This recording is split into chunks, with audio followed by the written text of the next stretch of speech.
we typically record the session so that students who are not able to join can view the video later on. Would that be okay with both of you? Yeah, I think so. Okay, great. Yep. Yeah, I think you need that okay with you? Yes, I'm okay with it. But can you guys see me, or well, first of all, can you guys hear me? Yes, we can hear you. But you cannot see me though, right? Oh, not yet. Yeah, so I Yeah. think there's an issue with it, but let me see whether I can share my screen first. It's just a loading time on there. But yeah, thanks everyone for coming. Screen window. Let me quickly share my screen here. Share and this. Let me know whether you guys can see it. Oh, yes, we can see them. Thank you. That's awesome. Okay, then shall we start because we are a little bit late here? Sure, that'll be great. Thank you, Uni. Okay, thanks for inviting us. Hi, everyone. Thanks for joining and thanks for giving your time on a Thursday afternoon for this talk. So before I share my introduction, I would like to quickly go over a few housekeeping rules that I have every kind of this mentoring session, similar thing. One is that there are no stupid questions in at least this an hour. So feel free to ask any questions that come to your mind while we are sharing our experiences or thoughts. And another thing is that how I'm gonna lead this meeting is I'm gonna alternate between the lecture and discussion style. What I mean by that is that there are going to be 5 different topics that we're going to go over. Each topic will be about 5 minutes. And after that, I'm going to open up the Q&A session where I'm going to go take about the maximum 3 questions depending on the time. Also, if you don't mind, please turn on your camera. It's not a requirement or a necessity. Just want to see create more interactive and immersive experience. And most importantly, please enjoy yourself for an hour. This is gonna be both direction. We're gonna learn about each other. And I think I saw the website a bit later, but I did find that our LinkedIn was shared. But please don't hesitate to share the LinkedIn request to us and keep in touch with us. Just only requirement that is that if you can share any feedback or perspective after this session when you're sending the friend request to us, then you are most likely gonna get it. So just FYI there. So please share the feedback or perspective afterwards when you are contacting us. Okay, so this is the last slide. I will share the agenda here. One, I know Kuan quickly went over his intro, so I will finish the intro section here. And after that, we are going to pick up with our experience with the finding a job, especially right after college. What I mean by that is for the university hire role. And third section is going to be how to prepare technical interviews and why it is always worth to invest your time for this. And 4 is we're gonna share about experience and expectation on a new hire. And 5th, I saw some questions around our career long-term goals. So we'll share that for sure as well. And we are gonna open up to Q&A sections afterwards. Does that sound good to you all? Then we will start. Excellent, thank you. Yeah, then let me stop sharing my screen. And meanwhile, not leave. So let me first quickly go over my intro. Hi, my name is Uni. My Korean name I'm from South Korea. My Korean name is Sungyun, but I have been in the States for a while, and then I'm more used to be called Uni. I'm currently a software engineer at Microsoft Teams. And it's the product that you guys are using. Thanks for using it. But before that, I've been in Microsoft Windows for my first job out of college. And I started at Microsoft as a college hire and haven't switched the companies. I just did the teams, but it has been still a dynamic and fun experience. So I will pause here about my intro and we will move on to the first section, which is how to find a job after college. So Kuan and I, even though we got the job as a software engineer after our undergrad, our experience are kind of different. So Kuan is more like he found a way without relying on too much on university support. But for me, I found the job heavily relying on the university support. So we're going to go over this two. We're going to share these two experiences together, and then we'll open up to the questions. So Kuan, can you share your experience first? Of course. Okay, so I'll preface, let's see. So I'll start by saying that I think, so I did computer science for undergrad. Started doing, at that point, I had one internship experience in a startup prior to that point as a software engineer. And that was as a operational engineer, which some of one may know deal with server operations. And after my graduation, I did not have a job offer because I didn't do any interviews prior to graduation. So I actually took about and I took about a month crashing in my friend's apartment. And basically during that time, I went to job fairs. I went to there were a couple of things I've tried to focus on. I try to focus on getting my face and my name, my resume in front of as many companies and recruiters as possible. So that took in the form of job fairs. So there were a lot of physical job fairs, and presume today there were a lot of virtual job fairs that would have gone. But I went to a lot of physical job fairs. I signed myself up for those talent marketplaces called, like, some examples might be Hired or Vettery, or those kind of websites. And I also actively reached out to people on LinkedIn with who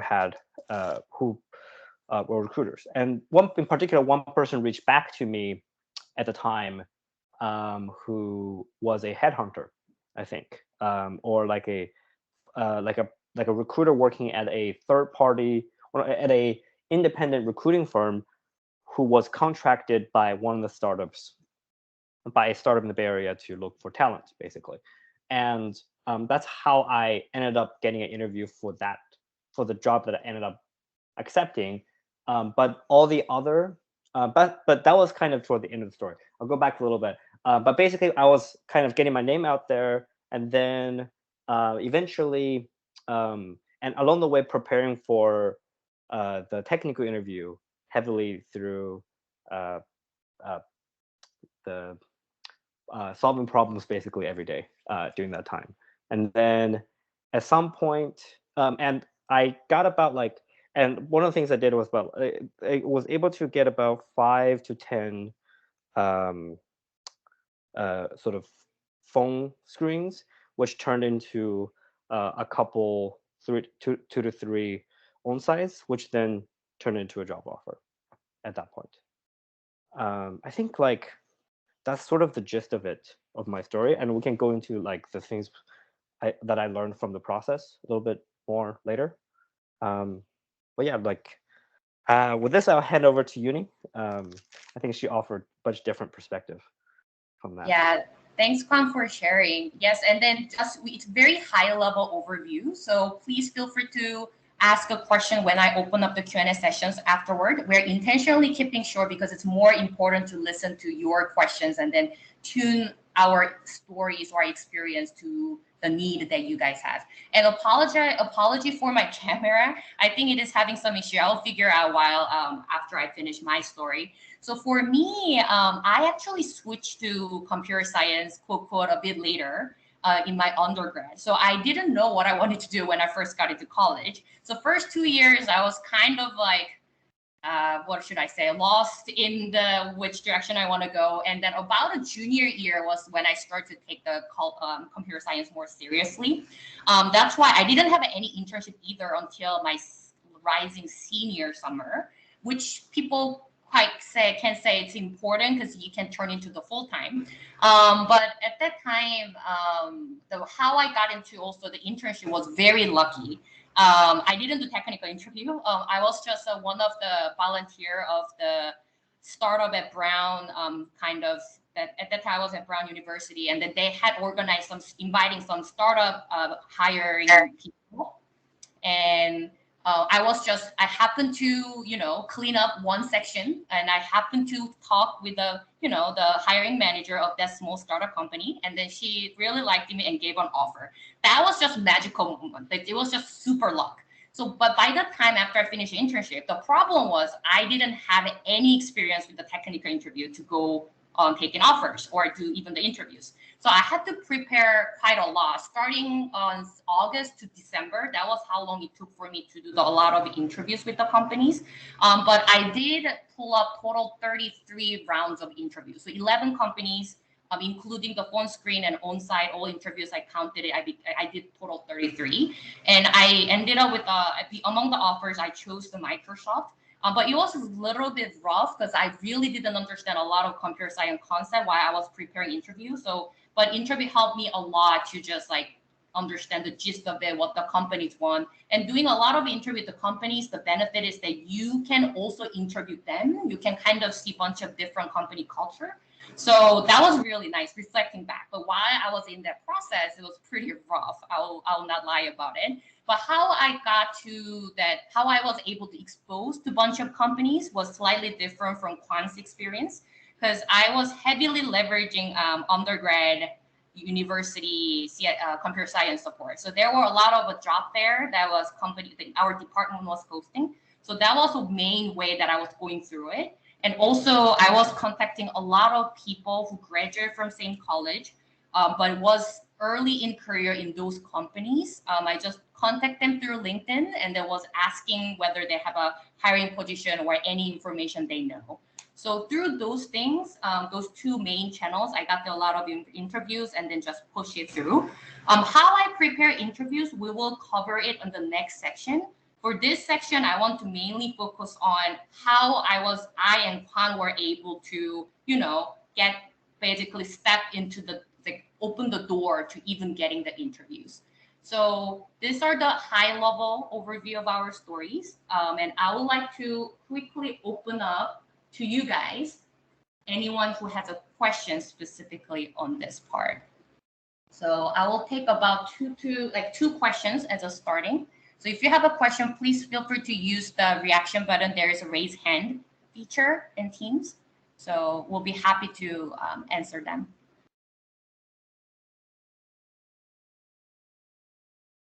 Let's see. Yeah, I see Yang. Please go ahead first. Hi, so Yumi, very nice introduction of the finding works. So we are facing the graduation from the City University. So sometimes the knowledge from the school is mixed and has multiple fields like full stack, AI, and cybersecurity. So we have covered all the fields of the computer science. So when you want to find a job, how could you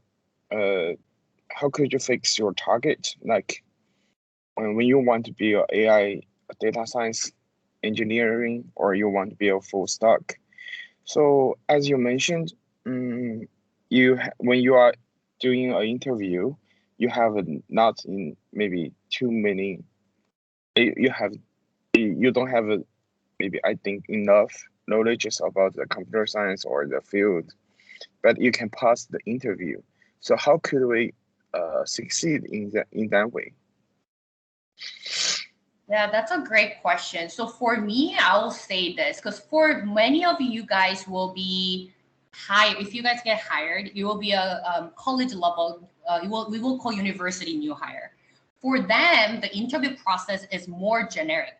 It's going to be mainly focused on the fundamentals of the computer science. It's intentional because specializing the field, even a lot of expert in those fields, finding your specialty takes time, and it is supposed to be. I mean, there are some students or some of my friends who knew that they want to be on this track for when they're young, and then their resume are built on there. Then the interview opportunity will also be more different from me, because they will get more like specialized role, like a data science or applied data or some other fields. But for me, based on my resume, how I was doing things, I was getting the general software engineer role. And now as I grow my career, yes, there are some areas that I'm interested in. I want to go more. And I intentionally, and then those kind of interests you develop because you get the opportunity around those areas. You just get exposed to those, like every single engineering role, you can do a lot of like cybersecurity or even crypto or blockchain, or those projects exist in one company and then it lands on your path. And then those projects that can be the one of the main motivator for you to get interested in, and then you do the project and build your resume, and then you can move on to that field later on in your career if you're interested in. That's more like me. I was starting as a I did the front end internship, but I really wanted to the back end, even though I didn't know what was back end. So I just took the engineering role at Microsoft, and then I start to try a bunch of things. Not because I was very active, because how the company's there are so many diversity in the project. So I took some of them. Among them, there were some part that I really liked, which is a back end. And then I intentionally made a move to Microsoft Teams. So that's my case. But my friend who is currently at Cruise, her interest since undergrad was AI, especially natural language processing. So she did the internship for software engineering role because it's important to get the basic concept of it. But she intentionally also rejected all the interviews when she was looking for the full-time job and only took the job related to AI. So that was around the Uber, Cruise, Waymo, all the autonomous field. And because also those specialized fields are hard to get in because there are only limited roles. So, but she made that intentional choice. So you can do both. But if you guys are more, if there are anyone who is more similar boat with me, where I'm not sure computer science a new concept and you just learn through the college and want to build the experience around it, I will highly recommend just take the general software engineering role. And then while you are expanding and growing your career, you will be able to find the opportunity to specialize in when you find your interest. I will say it's much more easier for me. That's how I figured out. But that will be my answer. Kuan, do you have anything you want to add on? No, I mean, I think a lot of companies also doesn't even offer more specialized interviews for entry level. For example, I don't quote me on this, but I do think most of the university or entry level hires for Google are general suites, which means, and you're not the interviewers are not trying to assess you for a specific team. They're just trying to assess your software, your general coding ability and general problem solving abilities. They will not ask you questions about some specifics of security, that stuff like that in general. Thank you. So Ken has questions. Oh yeah, Ken, go for it. Hi, nice to have you both here. I know you're very excellent in your background. I also searched your LinkedIn. You're from Stanford, from Brown, so very good universities. And we all know that Google, Microsoft, they filled out a lot of candidates, even they're very good. So my question is that what makes you guys stand out from thousands of candidates? You think if you pick one thing that matter most? Thank you. Yeah, Peng, go for it. But thank you, Ken, for sharing the question. Peng, go for it. Yeah. Ironically, not ironically, I'll tell you, I applied for Google when I was out of college and I did not get it. So it is very normal. I think about software interviews for me are two parts.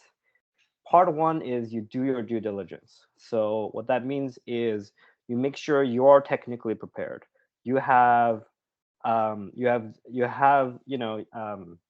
It is necessary to prepare to drill myself. Even let's say I were to go out and look for another job, right? I would need to go to LeetCode or go to similar websites to do whiteboarding questions.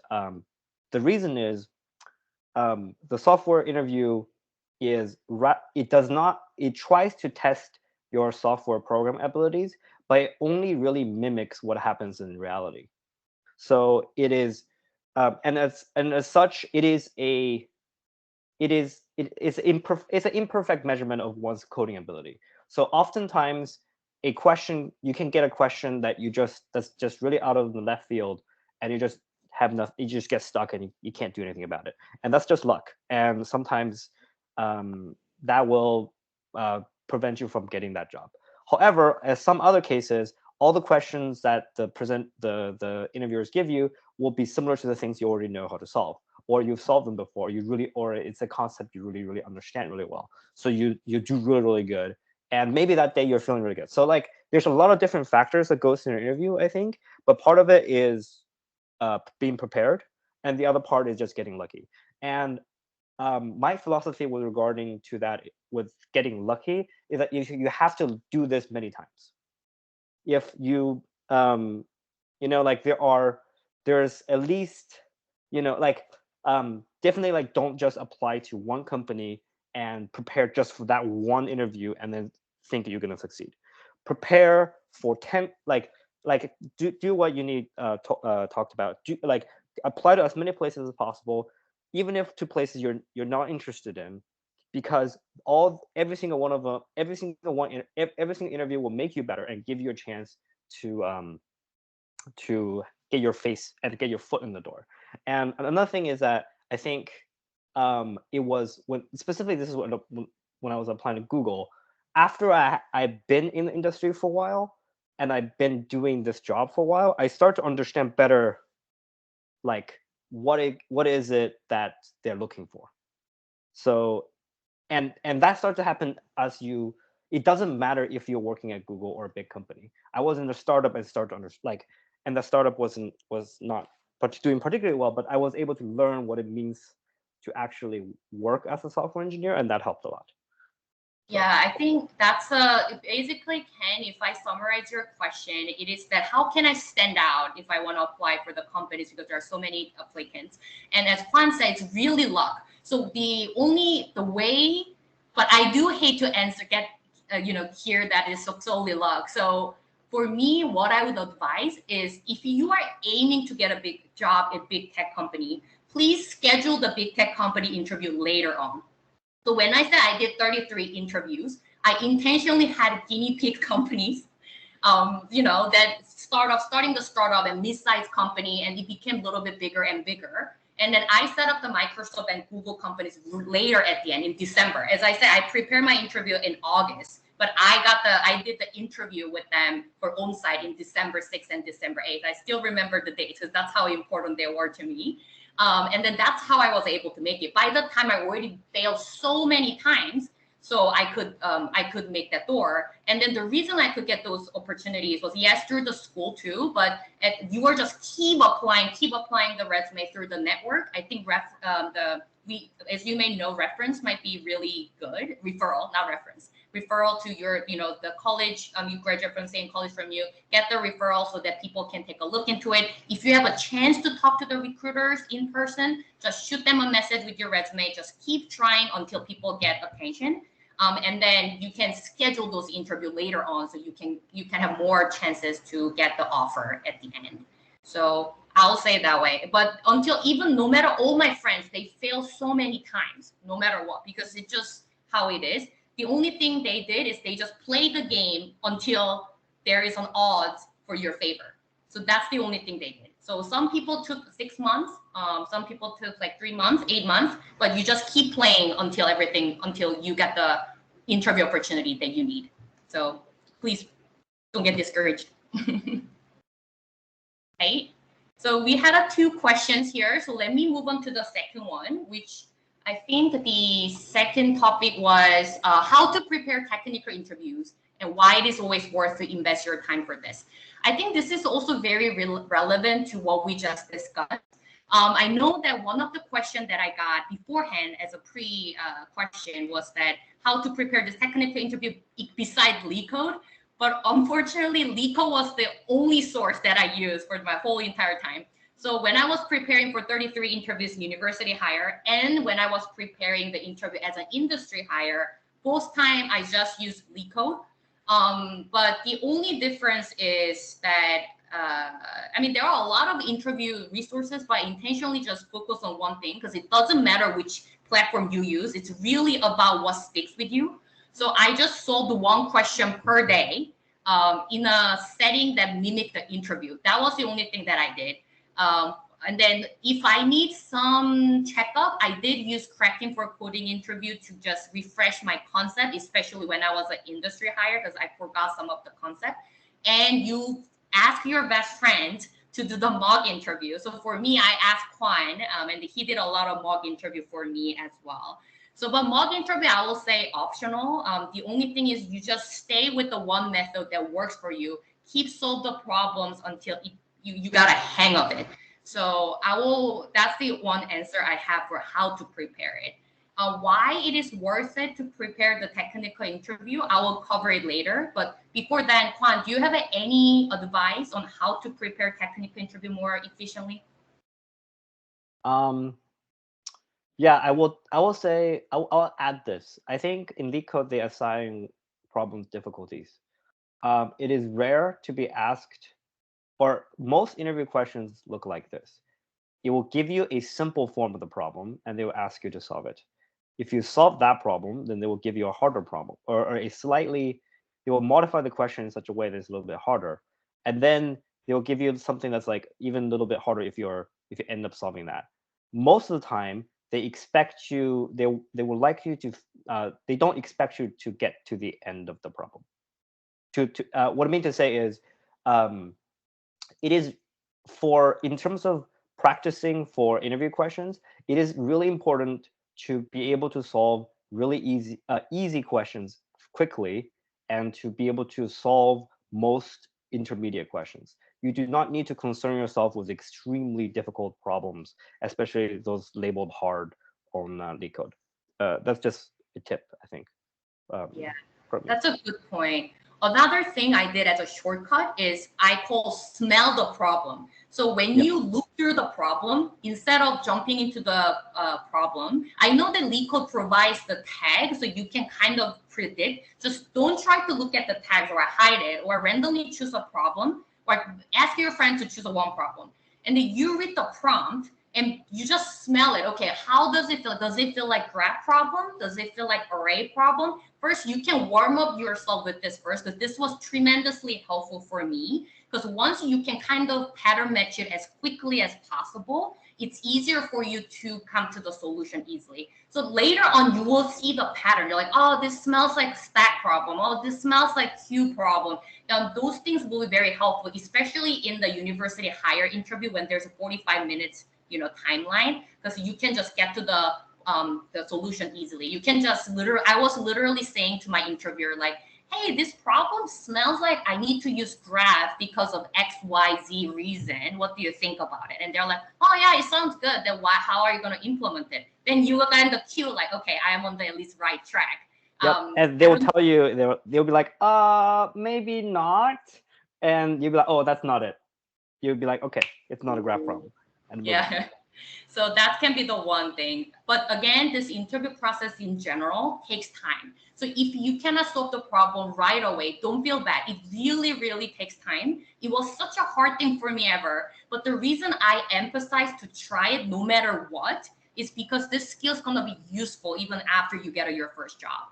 Later on, in industry, even especially Amazon and other big tech companies, the rotation rate of a person to change the team or company is average 2 years. And that means that you usually go through this technical question round. And if you have this experience when you are for the university hire job and you've done it before, you're not going to get scared. But I did see some people who don't have experience in technical interviews a lot. They do become hesitant about changing job. Their self-narrative becomes like this. I'm like, it's hard, it's too annoying, I don't know what to prepare. And then they hesitant to take risks and opportunities. And I don't want you to have the same experience. My best friend was in that route, and then pushing her was really, really hard. And then she eventually went through it, and then she had the full experience, and then finally got the job. And now she's like, you know what? If something really bad happens, I have my power to leave and find a new job. because there will be always company looking for engineers. It's just hard to make it to that offer. But if you have this experience because you invested for yourself before you graduate college or after you graduate college, it's going to be really worth it. And every single time interviewer, it's a networking too. So for me, there was an interview that I failed really bad, but that interviewer became my mentor. So I didn't get into her team, but she became my mentor. So every single interaction, you now know who to talk to. For instance, Google, I didn't make it. At that time, I think the engineer was at the Google X-Brain or something. Now I have the context. So now if I ever really want it, I know who to look it up. So those things are just adds up, and you are just going to play the long game here. So please don't get discouraged. Please prepare the technical interviews, because it's just going to be so worth it later on. It's going to pay really well for your future. So that's one thing that I want to add.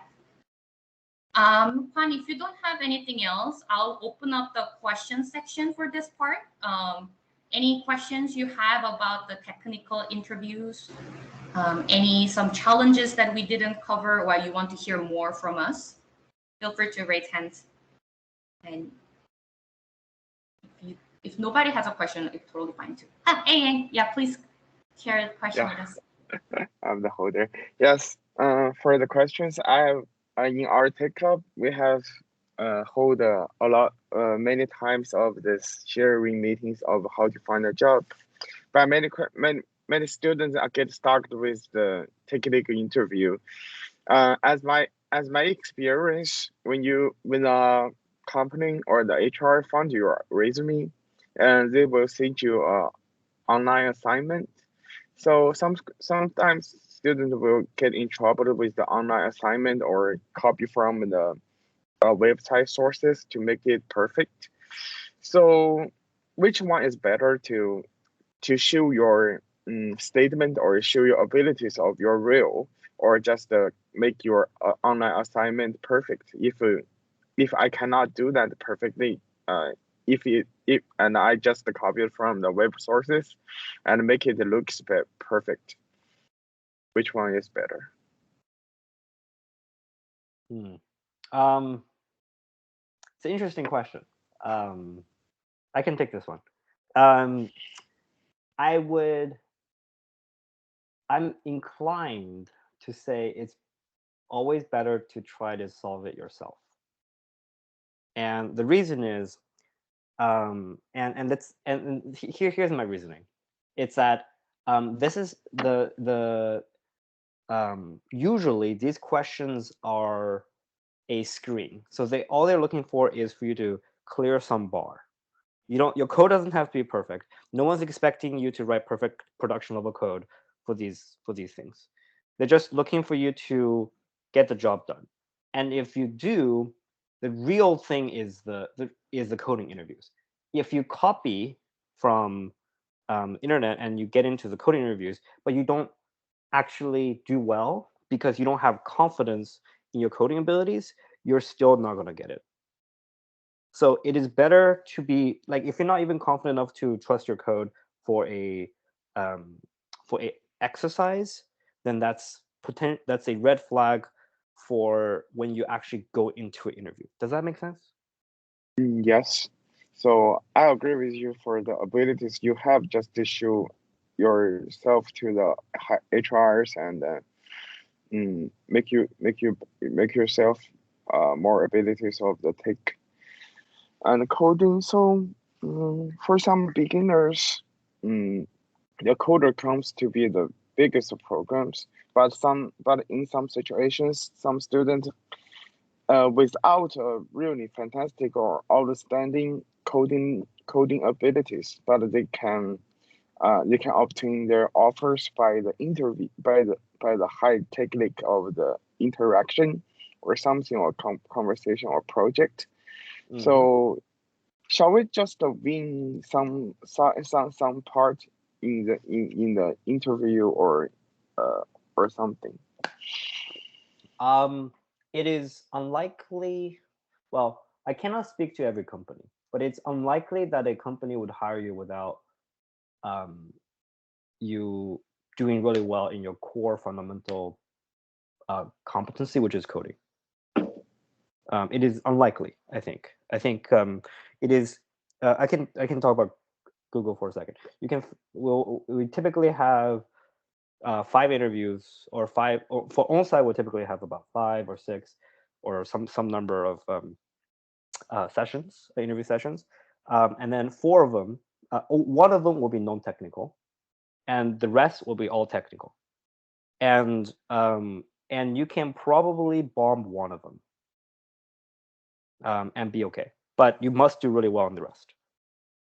So it is unlikely that you can get by without being good at the technical questions. Thank you. Yeah. Thank you, Sam. Also, I know it's plagiarism, but someone did that. I would discourage it. Yes, this is the way I would put it. Let me add on to there. There basically that approach, it is, can you do it? Yes, you can. But should you do it? That's a different question. I think it's basically comes down to your benefit. If let's say somebody does it and get a job, that person got a job by that person played a short game, I would say. Because at the end of the day, your life still goes on. Yes, getting a first job is an important step, but I know you guys want to do well as an engineer after that. The career matters. From your career perspective, from your own growth and your own self-love, self-satisfaction, you will be much happier if you know you got there because you did it. So it's totally fine. Just fail early. Just use those self-assignments to just test yourself. Every single those assignment is actually an opportunity for you to practice and then get to where you want to be by being you. Because if you use the other method to get there, you'll be always want to avoid and always gonna feel like, oh, I don't belong here, which impacts your whole career as well. Yeah, so that part would be I will add on there. The other one about the big companies, especially because I did several interview with the big companies and they're all same.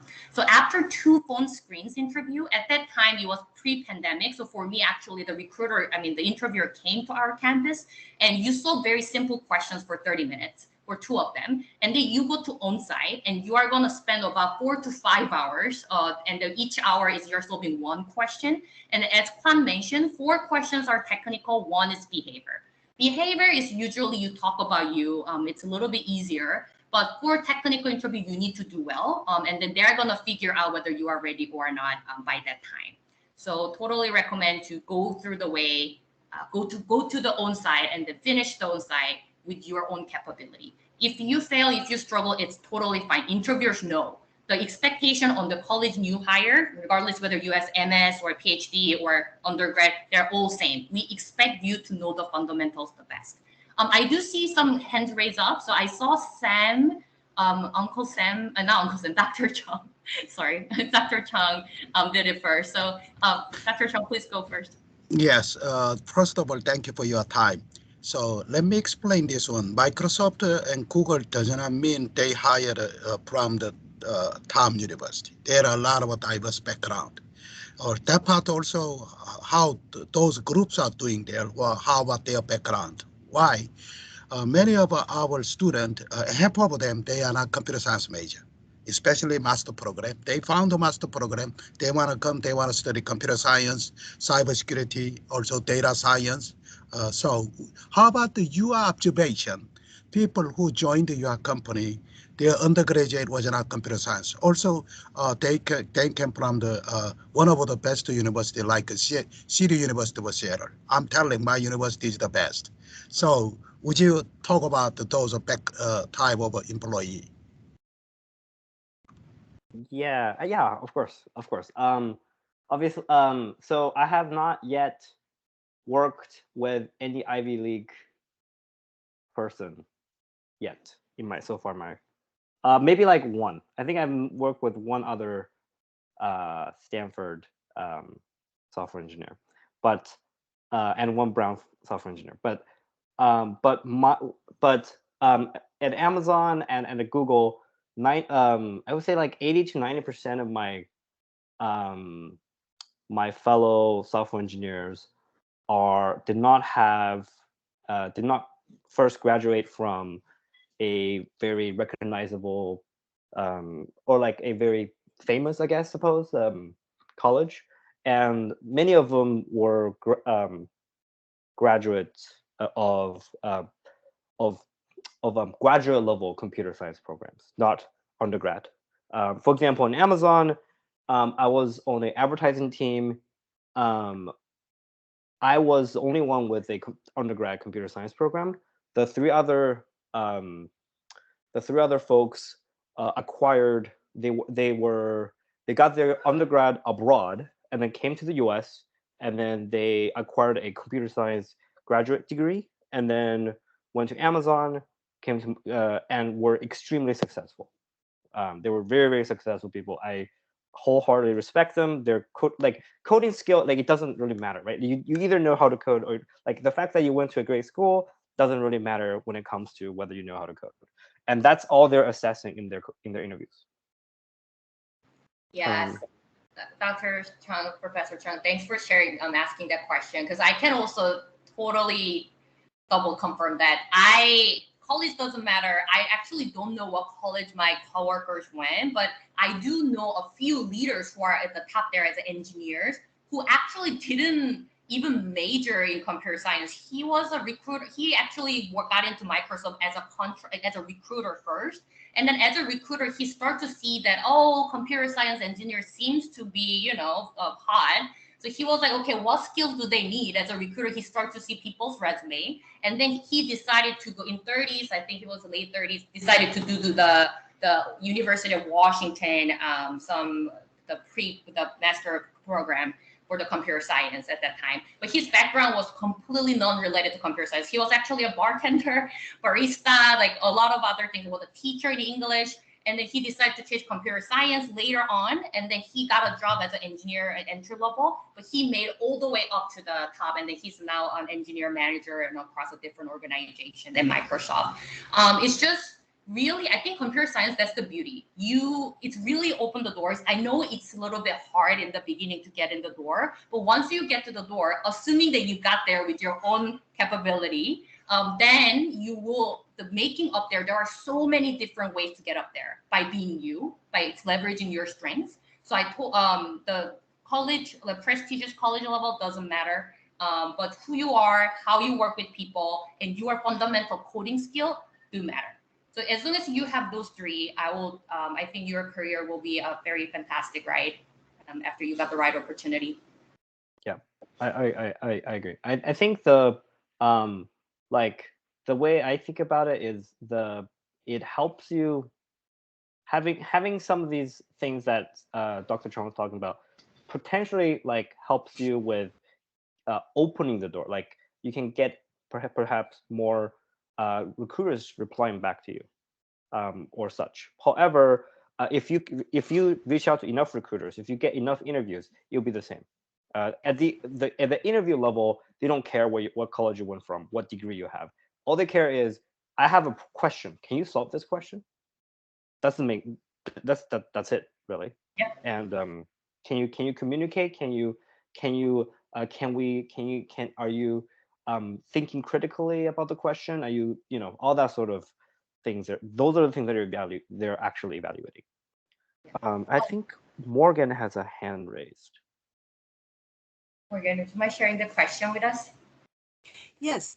First of all, the information you're giving is quite interesting and very good. And the other thing is that they're specifically focused on the software engineering, from what I've listened to, and the very technical ends. We have a diverse population in here. So recently, Sam and I met with somebody that I interacted with back in 2013 to 2018 or something, who was from Microsoft. He recently left. He was there for 25 years. And the formula that he shared with us, now this is not necessarily in software engineering, was that they do a 70-30 interview. And 30% of it is based on your technical ability. The other 70% is who you are, how you work, how you fit their culture, whether or not you're a team player, if you can collaborate, think critically, understand communication, So one of the things that has dawned on me is I'm hearing everybody here going like, I've got to get that job. You also have to get a job where you fit. And there's nothing worse. Yes, you see that. There is nothing worse than landing in a company that you do not feel comfortable in, where the management style does not fit who you are. I have seen people come out of companies with ulcers, seriously, and be absolutely miserable. So the thing is, and you've said this before, be authentic. Be who you are, because it's not about that first job. It's about the foundation for your career.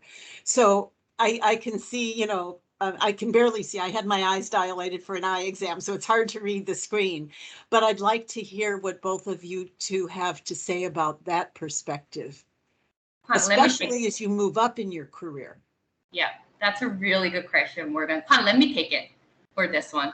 So I experienced both sides. So one, I will be honest about this. University hire, it is really hard to choose the team because at least for Microsoft, it is very systemized process. So you go through the different loops. So when I did the university hire interview, it was December 8th, randomly chosen date. And then it happened to be Windows who interviewed me. And their process is, if you, whatever the team that interviewed you, you are going to join that team. So I didn't have a choice there. So let me first do that. And as a university hire, especially when you are starting your career, you don't have much of network to leverage to get the information out of it. So I didn't have much friends who were working in Microsoft and I can get the information to how the manager is like, how the culture like. So when I joined the team, it was completely different from what I was expecting. I was very shook. Diversity perspective, it was very different. It was just, I didn't fit in there, basically. How I felt during my first 2 years was I felt like I was somehow a polar bear that was dropped into Africa. So that's how I felt. But I will say it was, of course, it would be great if you can avoid it. But if it happens, my philosophy is it's an opportunity. So I was just fully leveraging. Actually, I was fighting every single time with my manager, demanding what I want. But that skill, I didn't have it. I tend to be very, very less vocal. But I got to the chance to be very vocalized. But at the end, I have to make a call. This is not a culture that I can thrive. Basically, I want to test it for the first year, whether I can survive here.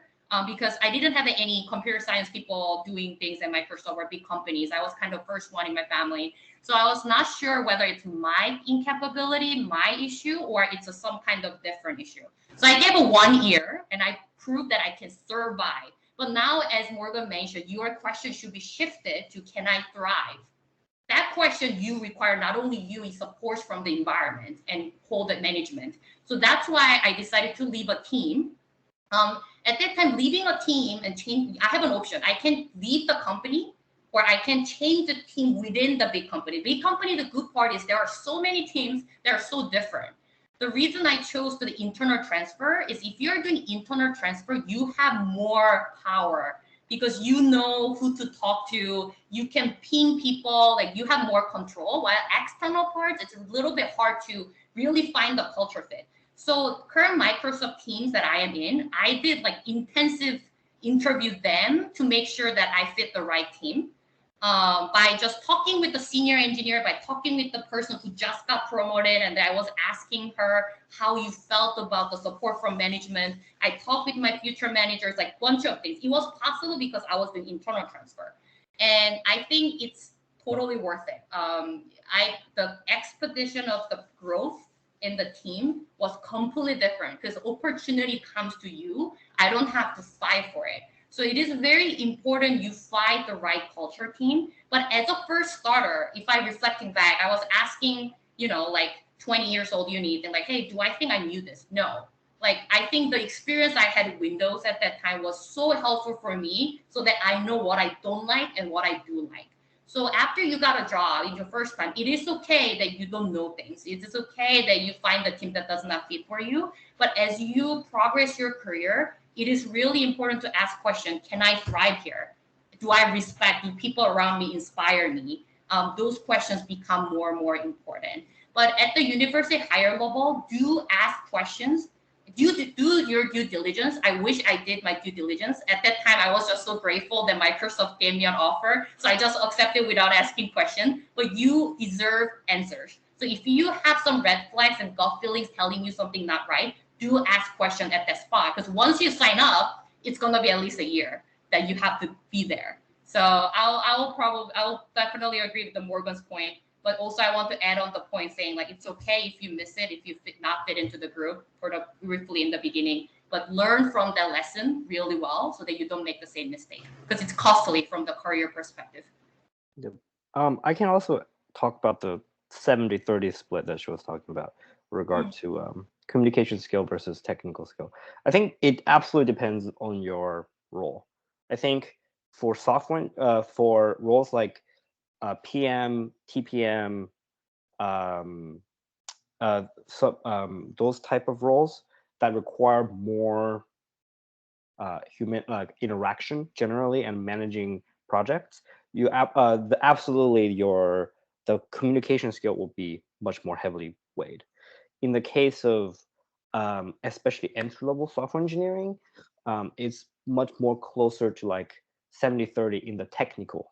Like it's 70% technical, 25-30% your ability to work with people, especially for really, really big companies like Amazon, Microsoft, and Google, I think.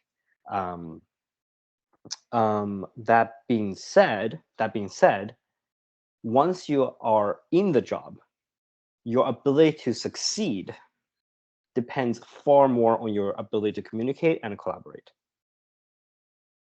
So it's really weird in the sense of like to get your foot in the door, you absolutely need to have a really solid technical skill. But once you're there, once everybody already have solid technical skills, the thing that makes a difference between someone who really succeeds at your job and someone who just kind of goes along is your communication ability to collaborate and with your teammates. Hopefully that answers the question. Yeah, thanks for the great question, Morgan. Yeah, thank you. I think Morgan has left for another meeting because she is an advisor for the other club. Yeah, thank you. But she did leave a message, and I think it's already past 5:30. So officially, our club activity should end right here. But I think if you don't mind, maybe you can I think the people who are available until maybe later hour, maybe they can stay in and can keep listening to Ken and Uni, and and the students can always come back to watch the video later on. So if the time for Kuan and Uni is okay in terms of your schedule, would that be okay? Yeah, for me. Go ahead. Great, thank you. Yeah, I can be here for 10-15 more minutes. Yeah, okay, but I would like to be respectful to students' time. So how about we open up to Q&A session and make it more interactive. And then if the questions align with the remaining 2 sections, which is about our long-term career goal and what are the expectation as a new hire, then I will add on more there. But I would like to hear more from students because so that we can share the parts that we were not aware of. So yeah, let's do the free format now then, popcorn style. Okay, great. Thank you. So thank you. Any questions for Uni and Kuan? We have a very special guest today to invite the speakers. And and so if you have any questions, please raise your hand.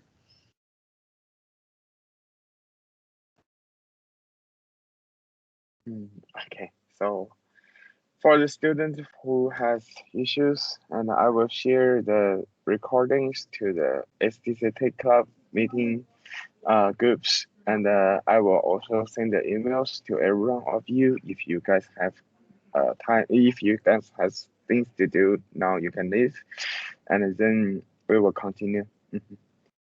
Hi, Annie. I have one question. Hi, Uni and Kuan. How long did the interview process and applying process take for you guys? So in essence, how soon do our students need to start preparing for interviews? That's a really good question. Kuan, do you want to take it? Yeah, it really depends. It's a really hard question to answer correctly. It's really hard question to answer correctly, especially it depends on also your time availability.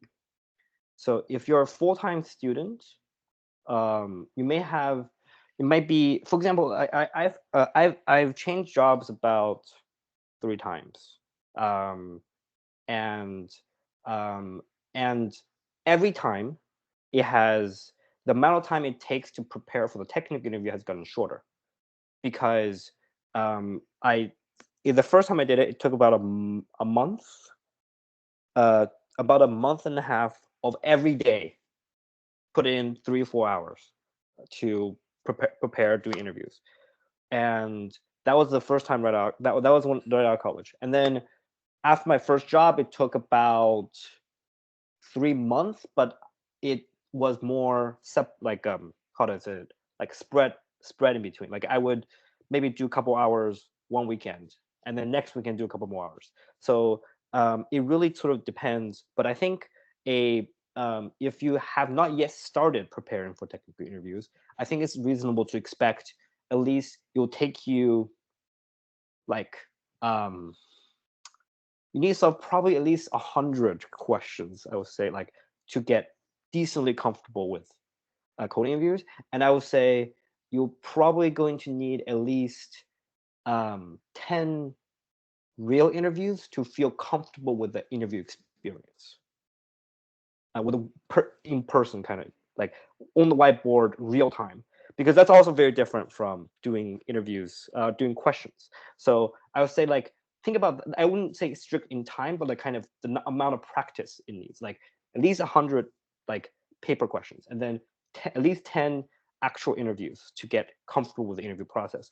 And then you might even need 3 to 4 actual on-site full-day interviews to actually land a job, for example.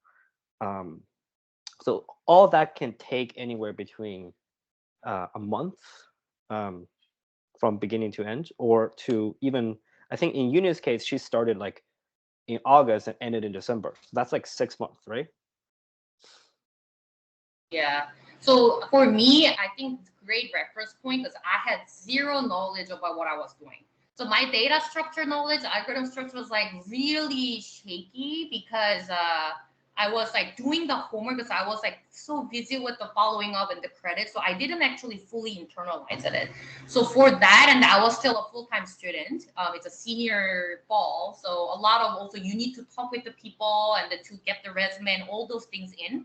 I started like more like refreshing myself, conceptual understanding in August during the summer vacation. But starting September, I start to solve the questions, like paper questions for every day, at least 2 questions at that time, because it was my first time ever. And I was starting at LeetCode Easy, which was not easy for me at that time. So after like a month in, I was like, okay, I kind of got a sense. So for me, I start to do the interviews, even though I was not ready at all. I just throw myself up there. And then it was really, really hurting, but it's totally worth it. So it was very scary because I knew I was not ready, but you have to go through it. That's the worst time ever. But I just did it, and they used those opportunity, those like mock interviews as my problem solving skills. And then about October, November, that was a time that I failed every single time. While I was doing the actual interviews with the startup companies mostly, I was solving some problem. And then in November, you start to feel the change. You're like, oh, it's not that scary anymore. And then in November, December, I was more like leaning on to the actual interviews, important interviews like Zillow, Airbnb, or whatever those like some company that I might consider them, and I start to pay more attention and take it seriously and do well. And then in December, by the time it came, I didn't have to do more preparation because I was already prepped. So I was just practicing 1 day per time, and then more focusing on the behavior parts of it, and then how I want to present myself and those things. So I will say minimum 3 to 4 months if you haven't done it. My friend who was PM, who never done this interview before, it took about 6 months because she was in industry already as a non-PM job, and she wanted to change her career, and it hit the pandemic. So everything got really slowed down. And third, she never did PM interview. She actually didn't have any idea what they're going to ask question. In that case, it took about 6 months, but she was paying attention every single day. So if you are looking for a job now, you can probably give yourself at least 3 months minimum and 6 months to like a little bit with the buffer. But if you take longer, it's totally okay too. Like I did see people taking longer, but this was a timeline generally that I've observed until so far. Yeah, it's totally, yeah, the you also have to consider that it takes a while for companies to move through different stages. So you send someone their resume, they might get back to you within a week or two, and then you get scheduled for a phone screen like a couple of weeks from then. And let's say you pass the phone screen, and then it's another 2 to 3 weeks until your on-site or like your full day interview. And then from then it's usually another couple of weeks until they give you an offer. So the whole, even the full process for company normally takes like a couple months. So it's totally, it's you definitely don't want to wait until you're ready to start interviewing or start applying. You want to apply relatively early, but start to prepare immediately. And then as you get better and feel more comfortable, it will be like, it will sort of like the timeline will match. Yeah, it's just like a snowball effect. It's getting better later on. Yeah, Professor Chung, do you want to share the question?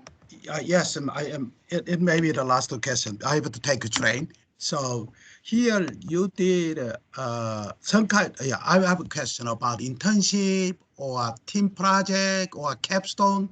You might have those kind of questions. So how those things also helped you? Capstone project. So basically, No, internship, capstone, or team project. Yes, kind of the teamwork, school works, or experience through the school work internship. Yeah. Yeah, I can answer a little bit. I think this is kind of the 25% part of the interview, where the interviewer will typically ask you to describe your past projects, or pick one project from your past that you're particularly proud of, or something like that. And that and oftentimes that is your internship project, your capstone project, or a collaboration project with some industry, or your own pet project, personal project, or something like that. And the key thing they'll ask you to describe the most difficult problem, typically, or like that you solved during the process, or the most interesting problem you solved during the process. And they're just trying